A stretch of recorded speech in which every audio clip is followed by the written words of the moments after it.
Change talk show, I thank you for joining me. Topics such as aliens, reptilians, and secret underground bases have always intrigued me. And that brings me to today's guest. He has appeared on the Buzzsaw with Sean Stone, travelled to Area 51, and as far as Dulce, New Mexico. He is the host of Strange Radio Central. I bring to you Anthony Sanchez. So, Anthony, thank you very much for joining me on the program. It's a privilege to have you on the show. Thank you for having me. I really appreciate it. Now, you've lived out a childhood dream of mine. You went to Dulce, New Mexico. You got a permit and you gained access. Can you please tell me how this amazing adventure began? Well, going to Dulce to try and attempt to climb to the Archuleta Mesa up to the top is not without its pitfalls and its dangers. For one, it's not easy to get up there. I went to Dulce initially in 2011, and I ended up meeting with several people there. That's when I first met the Collado family, which is an important family there in Dulce. Nancy Collado was I believe she was a 13-year veteran of the police department, the Hickory Apache Tribal Police. It's like any other police department. And her grandfather was the president of the tribal council. Keep in mind that here in the United States, reservations are sovereign nations. They technically are not a part of the United States. They're their own countries. So they have their own structure of government, but they still adhere to federal laws and state laws and whatnot. So anyhow, I met with Nancy. I ended up meeting her husband, Waylon Collado, and their sons. And but in 2011, I just met with Nancy and Waylon. I met with them at the restaurant, and at the time, there were several. There were quite a few people there. I ended up going back with my research partner, Rick Prestel, and this time, rather than just meeting up with people, this time we actually had Waylon Collado and several others get us up there to the Archuleta Mesa. Now, we found military equipment up there. We found military-grade shipping containers for jet engines. I mean, just out of place in the middle of nowhere, atop the mesa. Massive containers, very heavy, and we spooked the people that were with us. They were, as soon as we found that equipment, everything turned sour. Nobody wanted to be on film. Nobody wanted to be recorded. They wanted to leave. They wanted to go back down the mesa, back down to the township. It just, we knew something was off. We knew that we had found something we weren't supposed to encounter, discover, excuse me. And so, never finding an entrance into the Dulce underground base, we did find what we believe were air ventilation shafts, ventilation shafts for air. So yes. We're beneath these containers. We have photographs. Some people think, and in retrospect, I look back and I wonder if maybe we were hasty in declaring that. I don't know. There was air rushing up from beneath the containers. Were there ventilation shafts? We couldn't see them, but we felt strong rushes of air. Everything up there is a mystery. It's the place is just an enigmatic, surreal location. You see remnants of a military presence, yet there is no military there. I remember speaking to the woman who worked for the Bureau of Indian Affairs, and I asked her, has there been a military presence? I said, is there like a military-based storage facility? Is there a recruiting office? Is there a base here? Anything? And her response to me was, there has not been an official U.S. military presence in Dulce since the cavalry. So we're talking in the 1800s. Oh. So for us to see black helicopters, to see Humvees, traveling through the city, driving through the city when there's nothing up there, and to have these multiple reports of people having encountered military personnel wearing these black uniforms with no insignia, but definitely military. It just makes the place an obvious front. The Hickory Apache invited me to speak, and that year, and it was 2016. That year, the people were. Remember, it's the Hickory Apache. It's a tribal community, and they have customs and stuff that they adhere to. They're very private the way they live their life in their community, and visitors are not welcomed regularly, so it's a real privilege to be on their land. Now, what an amazing excursion. You trek right to the top of the mesa and the atmosphere changes, the vibe turns to something that's really unusual. And then... I don't think they were expecting us to find anything. And then you had a strange reaction once you entered these storage containers, didn't you, Anthony? Right. Within 48 hours, something was terribly wrong with me. I look back on that trip, and what should have been one of the most fun and exciting times, imagine going to the top of the Archuleta Mesa, right? Staying at the home of the Collado family, who are, influential family there in Dulce. I missed out on so many things because of this mysterious illness that I came down with. Immediately, literally that night when we came back down, something was wrong. I'm sitting in the living room of Nancy's house, and I started to get dizzy. And I noticed that I had this rushing sensation of heat throughout my whole body. And then I told Rick Prestel, who was from MUFON, the Mutual UFO Network. He's my research partner and friend. I said to Rick, I can't stay here. I said, there's something wrong. I need to be in a hotel room that has a bathtub, because I needed to immerse myself in cold water. Something was wrong. So I was taken back to the hotel. There's only one hotel there in Dulce. It's a casino. I got a room, and I tried to lay down and take a nap, but my head was on fire. And it literally felt like my brains were being liquefied. It's like, imagine having lava in your skull. That's what I felt like. It was constantly moving. I had no sense of balance. My equilibrium was completely thrown off. And then I immersed myself in the hot tub for hours. Cold water. I kept refilling it with cold water. It's as if my body was warming the water up. That's frightening. And, I finally managed to get 2 to 3 hours of sleep. Dangerously, I fell asleep in the bathtub, which was, I could have drowned. But anyway, so that morning I woke up and I managed to clean up and make my way down to the restaurant. And I was going to have a cup of coffee. I wanted orange juice and water. I wanted lots of ice water and orange juice. At this time, I hadn't succumbed to the paralysis, but I was still feeling the sensations of heat all throughout my head and my shoulders and my neck. From my shoulders down, my body was back to normal. But from the shoulders up, all the way to the top of my head, I was still feeling these rushing sensations of heat. So I'm sitting there, and I noticed there was something odd. The restaurant was quite empty. For, what was a weekday in the morning. There should have been people in there having breakfast. There was maybe one other couple out. I think there was a couple there. There was a waitress in there, tall, odd-looking, but quite striking, beautiful. There was something odd about this woman. I couldn't figure it out at first. And then I realized it was her eyes. Her eyes were larger than the average human size. Wow. They were beautiful. Don't get me wrong. But they were almond shaped, large, and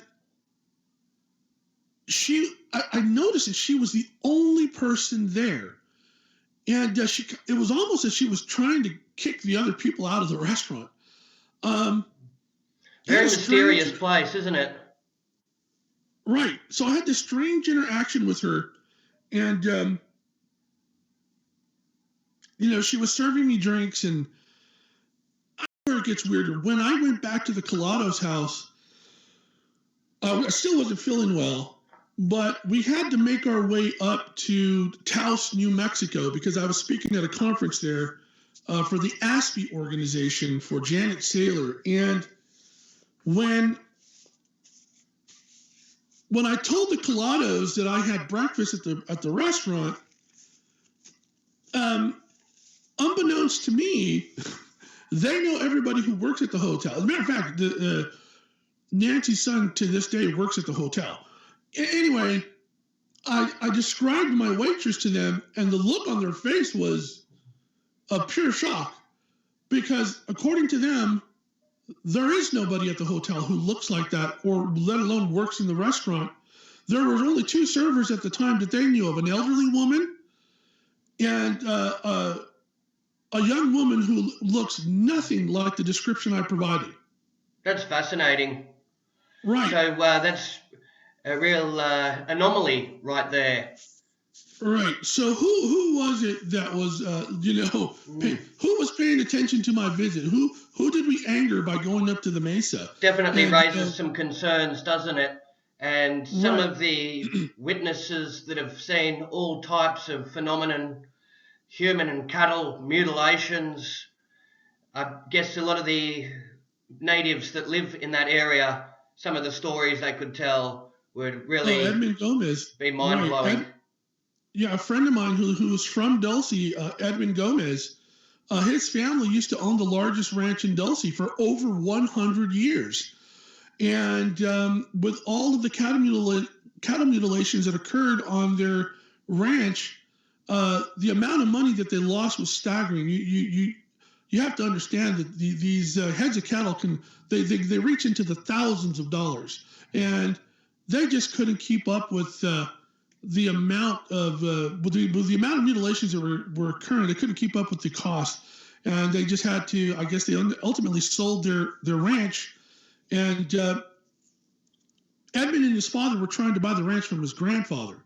And they were leasing it from his grandfather. And then ultimately, when they were losing all the cattle, they couldn't keep up the payments, and it just was devastating to them. Edmund works at, I believe, New Mexico State University today. He's some sort of a professor. But anyhow, so Dulce is quite, don't get me wrong, it is one of the most beautiful places I've ever been to. It's absolutely gorgeous. The wildlife, the forestry, it's just gorgeous. But there's something quite enigmatic about the place, very strange. That morning, after giving my description of what had happened, everybody was freaking out. We actually went back to the restaurant, and guess what? The elderly woman was working there in the restaurant, and the woman that I interacted with, nobody knew who she was, and she wasn't there. There was one person there at the casino who thinks they saw the person that I was talking to, but they didn't think they knew it wasn't an employee. They just assumed I was talking to a friend. So anyway, very strange. And so we went up to Taos, New Mexico that day. We drove all the way to Taos. There was a black helicopter following us, which we have photographs of. And it was later that night. I was outside. I was going to go have a cigar and a sip of brandy with Rick. And I tried to wink to a friend of mine because we were telling jokes and we were laughing. And I noticed that I couldn't move my face. And then I remember reaching for my face and I couldn't feel it. And then I tried to feel my neck. I couldn't feel it. I couldn't feel my shoulder. And it was complete paralysis from the shoulders up. And predominantly on the left side, everybody was trying to say that I was having something called Bell's palsy. But when I described the lead up to what had occurred to me, the doctor there in New Mexico, because we actually went to the hospital, and oh, by the way, they did a CT scan, and they found something white and glowing on the inside of my head in my inner ear on the left side. Crazy. Like the size of an American dime, like a penny, if you will. It was bright, and it just was like it was just insane. It was just very scary what was occurring. And no, they said I did not have Bell's palsy. They thought I was having a stroke of some kind. So it was a very jarring experience for me. I was asked by Governor Jesse Ventura, former governor of Minnesota, and the people from his television show, The Conspiracy Theory, to meet with them there in Dulce, because they were filming a show on Dulce about reptilians and the underground base. I've seen every episode. I love it. They weren't allowed to go up to the Mesa, and I missed them by one day. That's a shame. So when we arrived, we had already made arrangements and we knew everybody, so we were Rick and I were taken up. No problems, no issues. But unfortunately for Governor Ventura and them, they had to film east of Dulce, off the reservation, and they still did a great show. But so that was a bit of interesting information from that trip. It's very surprising that they wouldn't let Jesse Ventura, a former governor of Minnesota, onto the Mesa. I mean, if he hasn't got the authority to investigate, then, I mean, who does? He's quite famous, actually. That's right. I knew who he was. Yeah. But remember, though, we're talking about a different culture and a sovereign country within the United States, and they don't respond like every other major city or small town in America would under the circumstances.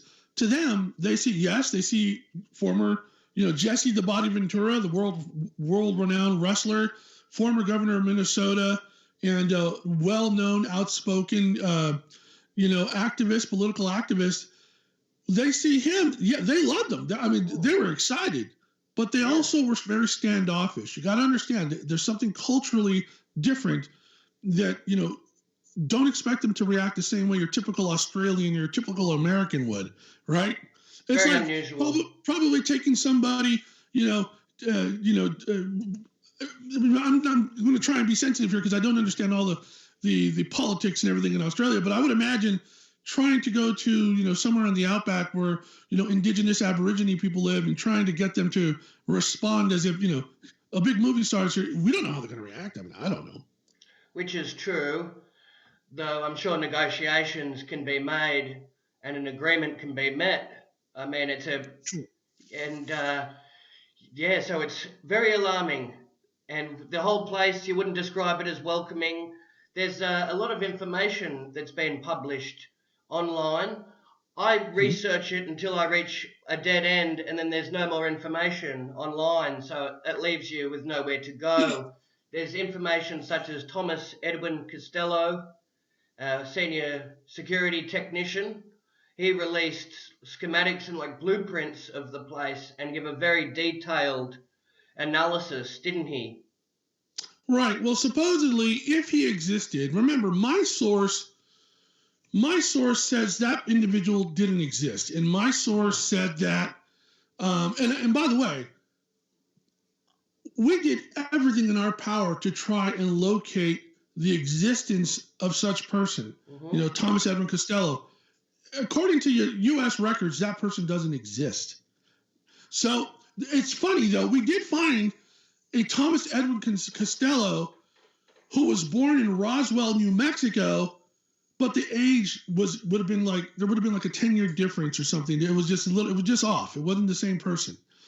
Anyway, if this person existed, right, we're talking about the Ann West, John Lear connection to Dulce.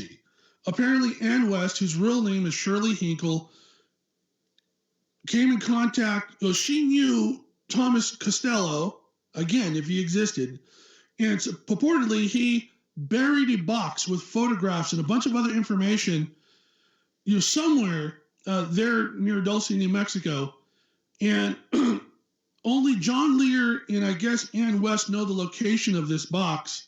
Oh. John Lear is the one who gave us the initial drawings of the hybrids and the experimental, ongoings. Absolutely. You said they're well known. They're well known. The Dulce base. That's right. So that's a whole different narrative It's someone, the only, that's a different narrative from what I was given, the information that I was given. But yes, this Thomas Edwin Costello, he detailed several levels, didn't he? And he explained there was a nightmare hall where they're doing animal genetic manipulations. They're crossing and making these hybrids. That's frightening, and that's what the government would do. Have a base like that underground, away from prying eyes. Now, believe it or not, the Lincoln County Sheriff's Department is who is called by the perimeter security to Area 51 when anyone breaches the perimeter. And they come in, they arrest them, and they take them. And what an excellent strategy by the people, though, to band together and storm the place at once. That's a really excellent idea, because they can't murder everybody like that, and people have a right to know. I wish I was there with everybody. That's a wonderful idea. But getting back to Dulce, just to put it in scale for the viewers, it's as big as Carlsbad Caverns in size. And some people say that they detonated a nuclear bomb underneath to expand it out further. I have evidence. Yes. I have actual evidence. Norio Hayakawa, who wrote the foreword to my book, years ago forwarded me some very interesting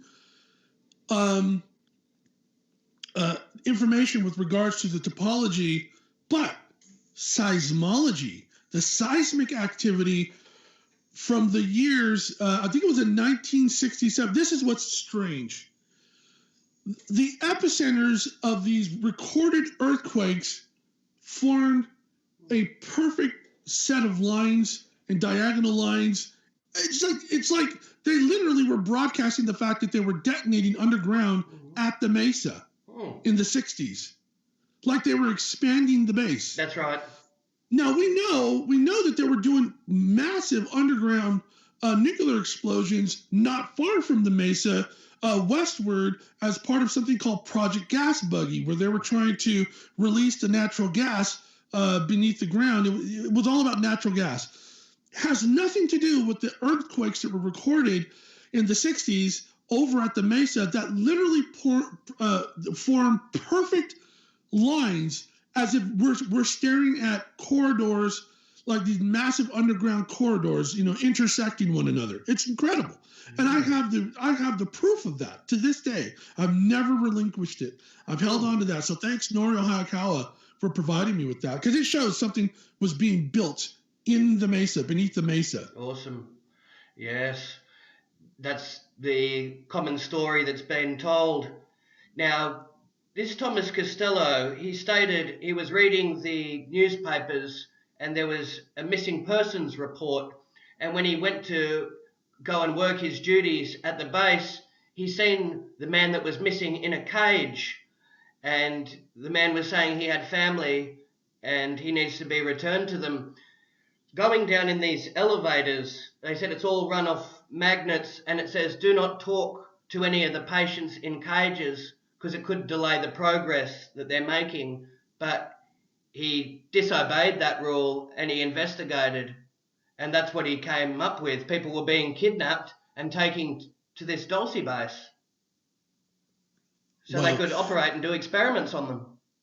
Yeah, you might want to look into an actual recorded abduction.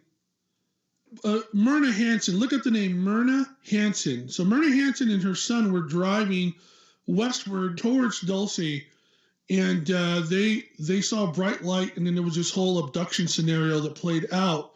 But that's one of the famous ones. There's others as well. This is what's strange. When you look at that area of New Mexico, we're talking about northern New Mexico, which borders the southern portion of the state of Colorado. Per capita, there are more missing women of between the ages of like 18 and 35 than anywhere else in the rest of the country, and there are more missing young men between the ages of like 10 and 18 than anywhere else in the entire contiguous United States. Very alarming. Those Those are FBI statistics, again, provided to me by Norio Hayakawa. So there's something strange happening in that area of the country. In 2013, I went on a road trip to Snowflake, Arizona, which is where Travis Walton, Fire in the Sky. You remember that movie, Fire in the Sky? Travis Walton, he was abducted by the Greys. He was a lumberjack. He was out there working in the woods. I know of it, yes. Yeah, very famous case. Snowflake, Arizona is literally just a few minutes away from Dulce, New Mexico, when you're traveling at high velocities in a UFO, right? So when you look at Travis Walton's story, where he talks about, now remember this, don't pay attention to the movie because that's Hollywood. If you read Fire in the Sky, Travis's perspective, the book, if you read the book, which details his actual experience, he remembers waking up inside of a massive hangar in a mountain, and he saw gray aliens working alongside humans who were wearing uniforms. So I know that is, he's describing the Dulce facility. He's describing Dulce, New Mexico. So I brought that up to him when he and I were both speaking at a conference in Taos, New Mexico several years later. And he was just dumbfounded. He was like, whoa. But he told me some other interesting things that I wish I could share. But, I can't because I promised him I wouldn't talk about it. But it was very interesting. That's understandable. But what a phenomenal story. And yeah, it was reported. Phil Snyder, he was working there, geologist studying the rock formations. Some people have found rocks in the area that have been melted, and it's like it's been dripping. So they've got some really high-tech technology, and he explained he was drilling down, and they were drilling into an alien grave, and the drill bit kept breaking, so they sent him down, and that's where he encountered some of these horrifying looking beings, and then it turned very hostile, didn't it, Anthony? Well, according to Phil Schneider's story, yes. Now, the colonel that I interviewed stated that there was some sort of interaction between contractors, U.S. defense contractors, or scientific contractors working there with these Greys. And remember, in my book, the colonel talks about there's a group of Greys that are much older than the ones that physically do the work with the scientists, as part of the, many of the contractors that are there at the Dulce facility. And it's those older Greys way deeper into the caverns that you don't want to go near. They adhere to some weird ass religion where they're worshiping, I don't remember the whole storyline, but you want to stay away from them.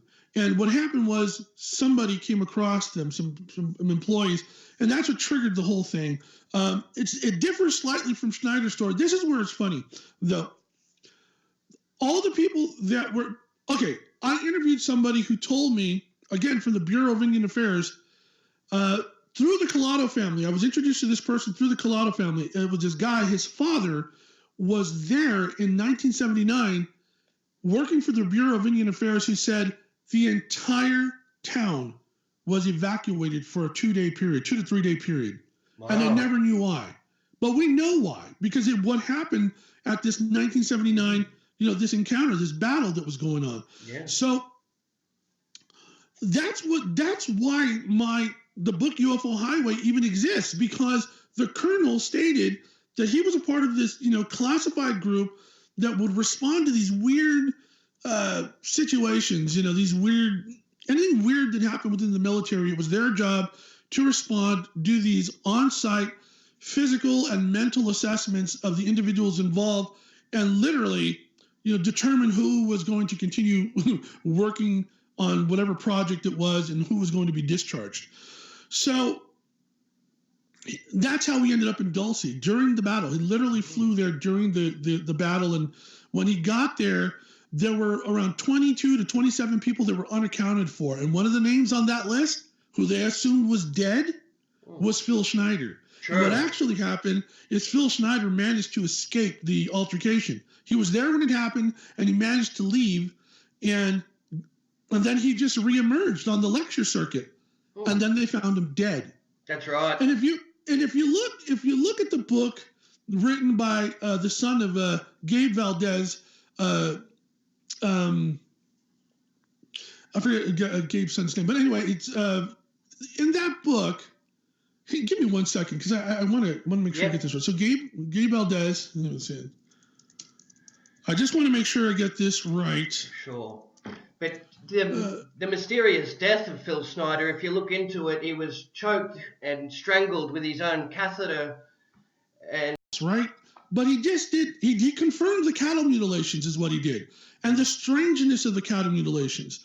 The strangeness of the scenarios and their encounters with the military. But Greg Valdez tries to debunk the whole Phil Schneider narrative and state that he was lying about everything. I tell you that I feel that book by Greg Valdez is pure disinformation.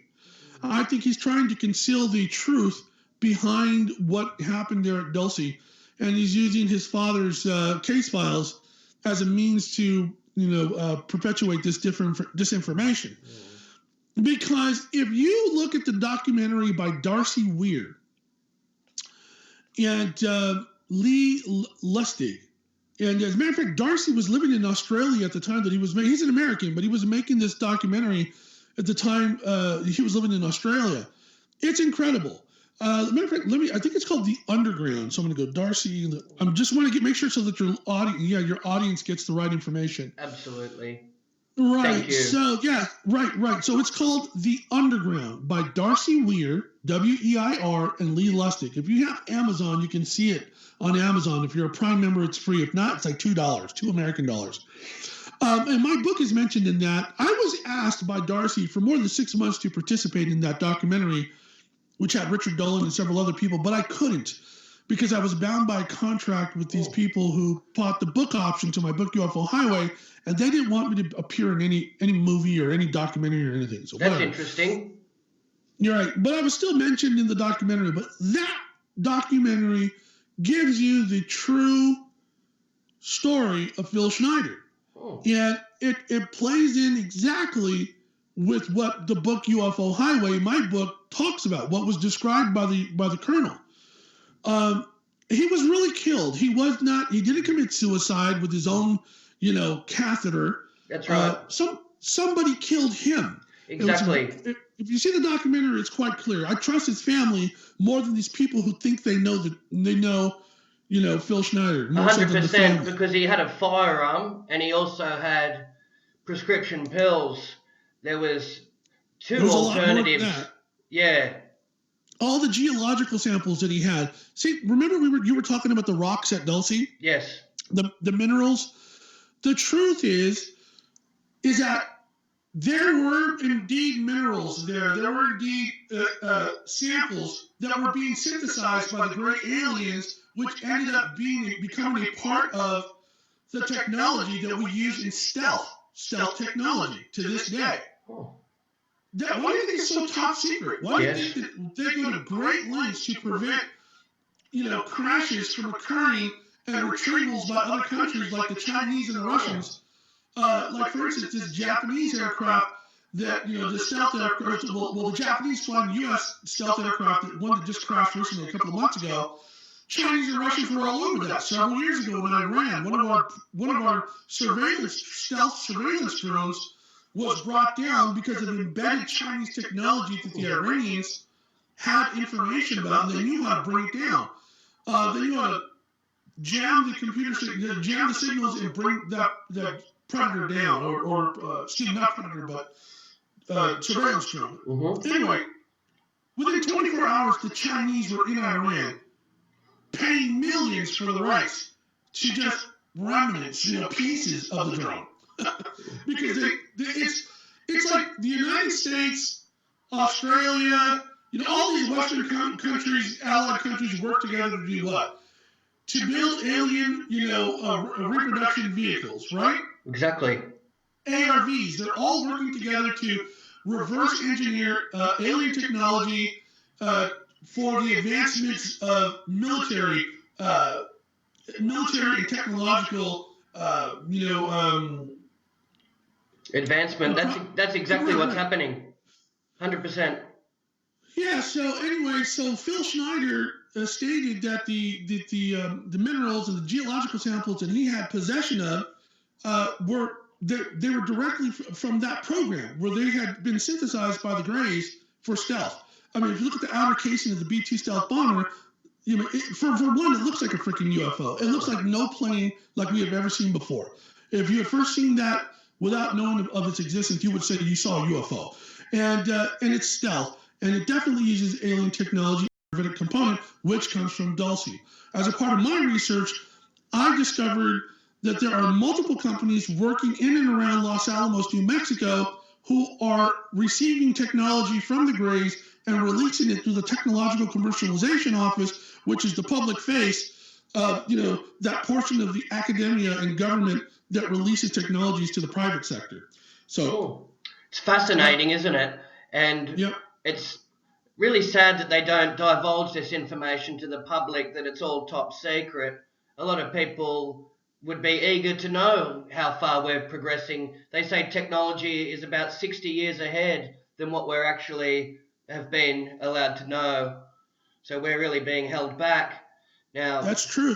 That's true. I worked at Intel Corporation. Remember, I have a background in software engineering. Well, I am a software engineer. That's what I do for a living. And I've worked at multiple semiconductor companies. The longest tenure was with Intel Corporation. I also worked at Hewlett Packard, NEC Corporation out of Japan. I've done a lot of work for a lot of companies, working in business intelligence and you know, doing in a scientific capacity, as well as, you know, just standard software engineering. I can tell you that when I worked at Intel Corporation, I saw technical designs that would not even be seen by the public for another 10 years. So if the private sector is doing that, the military-industrial complex is indeed 60 years ahead of everybody else.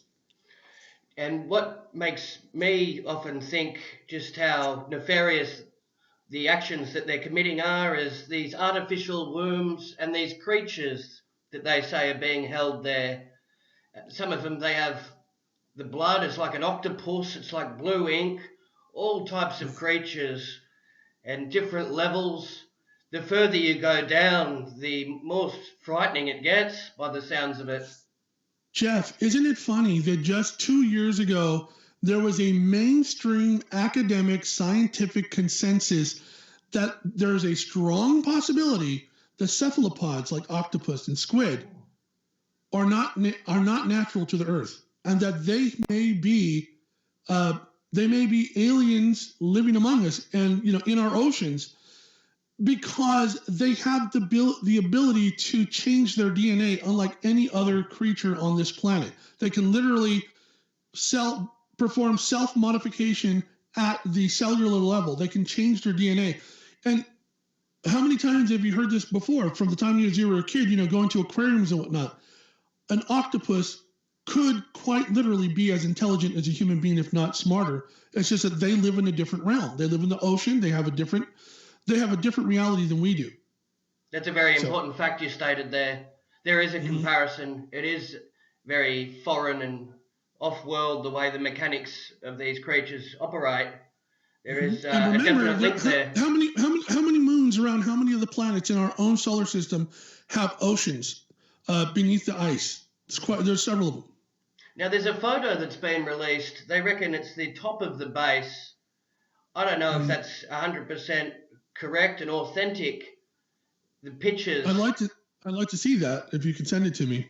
Yeah, because I mean, this base, it's ultra top secret, isn't it? People, they're trying to find the whereabouts to it. Now, there's something that's very strange too. There's like signs that says "Do not dig under here" because there's a pipe. Now, it'd be easy to put something like that there just to throw people off the track because they don't want to hit a gas line, but maybe there is no gas line there. If they dig under, they might penetrate the base. That's correct. So that's a good way to throw people off like that. Right. I think you're talking about the there is a facility west of the Archuleta Mesa where people think that there's it appears to be some sort of mining operation, but there are people that believe that it's actually the entrance to the DULCE base. I can't confirm. I cannot confirm that, but I think I know which photograph you're talking about now. Yeah. That's fascinating, isn't it? Mm-hmm. And yeah, the whole place, the design. There was a picture that someone drew. It looked like they just had pencils. It's like a pretty rough sort of sketch of the place, but it details it quite well. The top level is like CIA run, and then it drops down. All the levels are like color coded because they say some of these creatures can't see in color. So that's one way that they can have something over them. So Tal, he just died, by the way, this past year.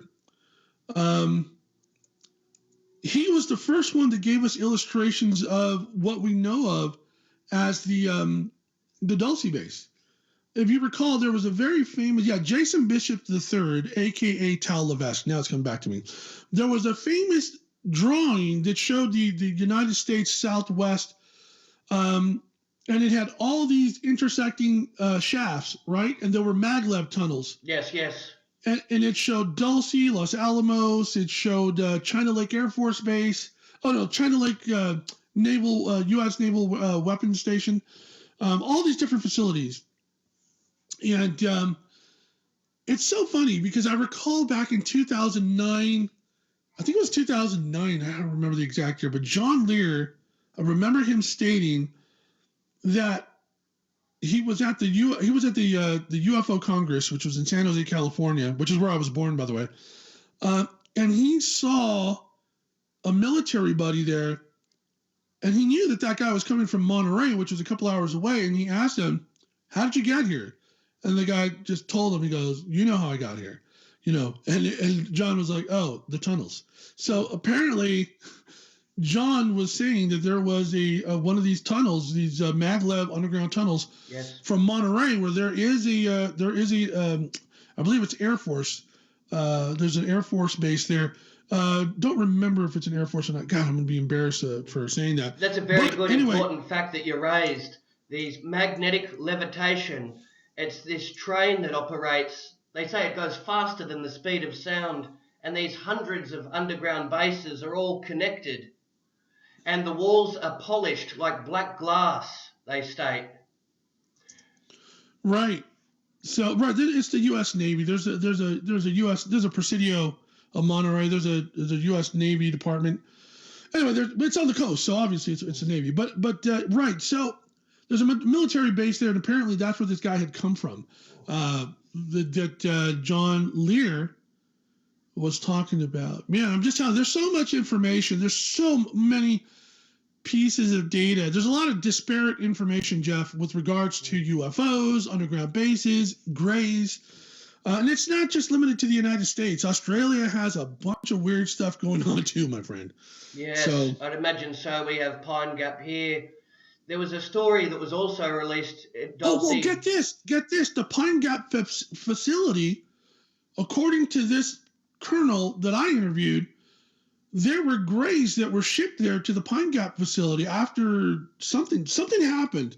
There was some sort of takeover at the Dulce facility, and the security group there, DSD3, I don't know what happened, but there was an agreement in place where these gray scientists, gray aliens, but scientists in their own right, were shipped off to Pine Gap. Do you know of anything about that? I've heard stories that there are alien and reptilian species underground. There isn't much information on that, but They tried to say that it was just some outpost where they're just doing surveillance and different broadcasting. That could have just been a smoke screen. Okay. But and there was a story that was released. There was a few workers there at this Dulce base. They had a crisis of character. Their conscience kicked in. They felt like they would lose their soul if they worked there conducting these experiments. So they tried to collude and organise a get-together where they all left and just abandoned the facility. And I believe that was detected by some of the technicians and some of the security there, and that turned into a battle. Some of the weapons they have there, it's completely out of this world. They can pretty much just vaporize people, from what I've heard. And then there's another setting on this gun where it puts them in a state where they're not alive, but they're not dead. This weapon that they're using there, it's very sophisticated. Wow. Yeah. Remember, do you recall I mentioned the name Jason Bishop Levesque, the guy that did the illustration? Yeah. So it was Jason Bishop who claimed that he was working with Thomas Costello when he was living in Santa Fe, New Mexico. He said that he was working security in a private company, and it was there that Bishop claimed to have befriended Costello. Oh. Now, Jason Bishop III is the person who reportedly gave the information that he was present at this Mount Archuleta expedition. Now, this goes into a whole nother, storyline, but this actually happened. There was actually an expedition. Gabe Valdez, Edmund Gomez, two of the people that I've already mentioned to you. Greg Valdez is the son of Gabe Valdez, and Dr. Jean Gillet, he's a French guy. And there were several other people there. They performed an expedition there at Dulce. I don't think they came up with anything, but Jason Bishop is the one who pretty much concocted the later information about, John Lear, Ann West, and then there was another guy named Bruce Allen Walton who wrote, the Dulce book. You can find this on the internet. It's called the Dulce book, and he's the one. The Dulce Wars. Remember, he's the guy that talks about a lot of the information that you're talking about came from this guy. So you have the Jason Bishop / Thomas Edwin Costello narrative. You have the Phil Schneider narrative. You have the Joanne Richards, Dr. or Captain Mark Richards narrative. And I tend to believe Phil Schneider's storyline because it falls in line with the information I received from my source, who's a retired United States Air Force colonel who claimed he worked there at the Dulce facility. Now, I filed a standard Form 180 with the National Personnel Records Center. I received the DD-214 of this man. There was some strange information on this DD-214. It literally stated that he worked at facilities which I could not identify. I could not find. That's why I called the Bureau of Indian Affairs in Dulce to see if there was this scientific, technological underground facility. So I sent the DD-214 to several people, portions of which had to be redacted because my source did not want to be revealed because he'd be killed like Phil Schneider. And it really gets on my nerves when people are like, oh, well, you're not going to reveal your source. Well, hey, screw you. I'm not going to reveal my source because he will get killed. If you can't understand how important that is, a person's life, then you're not worth my time. And I'm not in the business of defending myself anymore. I don't care if people believe the information that I have. I vetted my source twice. That's understandable. I received his DD-214, which is his military discharge documents. I know that he's telling the truth. Yeah, and hey, if people are in fear of their life, there's no better plausible reason for remaining anonymous than that. I mean, that's 100% a fair statement, and I can't see how anyone could argue against that. Oh, if you only knew the amount of people that have attacked me because I won't reveal his identity, well, sorry, not going to do it. Well, you can't put people in danger either because that's not the right way to handle your affairs. And even Phil Schneider, he had multiple attempts on his life before they eventually succeeded. He even, I believe, he shot one or two people on his front lawn, and there was no repercussions from that. Right. Yeah, he completely got away with it. I mean, that's very unusual in itself. Right. So there is definite authenticity around his story. Some say it was strange how he was receiving government payments, though. I think he was getting welfare checks. And what did raise some concerns is where did he come forward with his previous employment history to get that? But, I mean, that's only a minute detail compared to some of the information that he brought forward. Excuse me. When you look at that documentary, The Underground by Darcy Weir, all of those questions are answered. Darcy Weir and Lee Lustoig, they did such an incredible job of uncovering every piece of information. And this gathering, that's unprecedented. Everybody going to storm the base. That might bring some results. That might actually work. I wonder if they're making preparations to try and move some of these vehicles or craft ahead of time. Because, you know, they have, as you said, this maglev. They can move things off to Los Alamos, shift things round. They're staying 10 steps ahead. It just goes to show they're taking every precaution necessary to keep the public away. It's top secret, isn't it? Yeah, by the way, I want to mention something. So you remember, again, Tal Levesque, Jason Bishop? Yes. I was in regular contact with him in 2011, 2012, 2013. He was just very interested in my book, UFO Highway. And I know, you know, it's like, I have email correspondence with him. Again, he's since passed away. But there were some times where the discussions between Jason Bishop and myself were a little bit tense. But Norio Hayakawa knew him personally, and they had actually met in person. I never met with him in person. And then we ended up speaking by phone a couple times. But there's a lot of strange characters behind DULCE, and you never know what's disinformation and what's truth. You don't. That complicates things and muddies the water when the government put out this disinformation to try and confuse people. That's how they operate with many different subjects. And Nancy knew we were coming. Nancy knew that Rick Restel and I were coming. We were on our way. She knew. Because technically, we were there to visit with the Colados as friends. They knew that I was going to be speaking, and they had actually come to California to meet with me in person at a conference that I was giving. And just a couple years later, I flew them to California. I had a UFO conference that I gave, and I invited them as just guests and as friends. So we're on that level. You know, I'm actually quite friendly with them on that level. So, you know, the governor didn't know anybody there. They just showed up. You know, the TV show just showed up and expected to be granted access. Right. We showed up with the intention of just hanging out with the Colados. Yes. And it was actually the Colados who said, "You guys want to go up to the top?" We're like, "Hell yes, we want to go to the top." Yeah, absolutely. But, you know, and again, I don't blame the Colados for my illness. You know, they didn't know. No, how could anybody know that was going to happen to me? I've since recovered.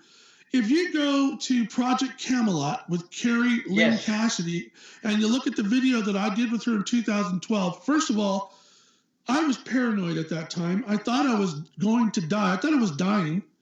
And a lot of information was coming out from research that I was conducting because I thought I had no time left on this world. And if you see a follow-up with Jay Widener in her, you can see that my whole face was just dead. I had no control over my facial expressions. It was just within a year to 2 years, I was able to regain motion. I had to do, you know what I did, Jeff? I did acupuncture. True. I did yoga. I did herbal remedies. I did facial massages, you know, going to this place where the lady would massage my face. I did everything to try and regain, and to the credit of all those people that helped me. And I even had psychic remote healers help me. One of them, Miriam Delicato. They did some great things, and now I can feel my head. I can move my face again. I can feel my neck and my shoulders. It all came back. It's devastating what happened, and you're very brave to say that you're going to return. You're also contacted by Sean Stone, and you appeared on the Buzzsaw. That was a very informative program. Right. Oh, How did that come about? I had a lot of fun on that. Do you know why I was meeting with Sean Stone at that time? Why was that? Sean wanted to make a movie out of the book UFO Highway. So I was there in Hollywood, and Buzzsaw is right there in the Los Angeles area, but we actually met in West Hollywood, and the people that held the book option to my book UFO Highway, they prevented Sean Stone from making a movie, and I was really upset about that because I felt Sean would have did a great job, and And it's like, not that I'm really interested in it. I just felt that he would have told the true story of Dulce. Yeah. I think he would have. And he was prevented by these people who are holding me hostage for one more day.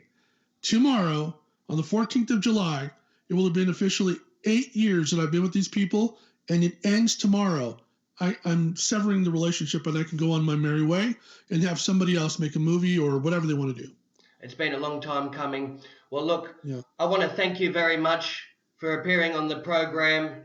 It's been an honor to have you on. This is a subject that I've been fascinated with for over a decade, very long time. Dulce, I've been fixated on this, and it's very good to be able to cover this on the show. Thanks once again, and hope to have you back on. Jeff, absolutely. If you don't mind, I'd like to remind people you can get my book, UFO Highway, at ufohighway.com. And you could buy it for $20 US. Don't go to Amazon, because I don't sell my book at Amazon. And there are people selling my book for hundreds of US dollars, and I don't know why, but people are buying them there. And then they're contacting me afterwards, and I'm trying to tell them I don't sell my book at Amazon. I only sell it for $20 at my site, ufohighway.com. Thank you. I'll put all the relevant links into the description so people can find the genuine products and articles that you sell. Thank you very much, Anthony. Thank you, Jeff. That concludes today's show. I hope you enjoyed it. Leave your thoughts in the comments section, like, share and subscribe, and I'll see you next time on the We Are Change talk show, where we expose corruption, showcase extraterrestrial bases, and much more.